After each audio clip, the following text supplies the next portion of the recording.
This guide will walk you through the process of building an outbound process assistant. This agent is designed to help user understand the outbound process of UNIS, also explain relevant parameters. Please create a blank agent firstly, then set the language mode. It is recommended to choose the GPT with the latest version, which will provide a better experience. For this agent, there is only one setting required.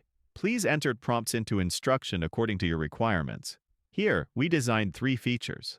So we wrote the description for UNI's outbound process, including some measures for exception.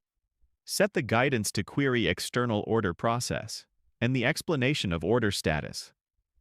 If you want to view the actual result, please enter question to test on debug and preview module on the right side.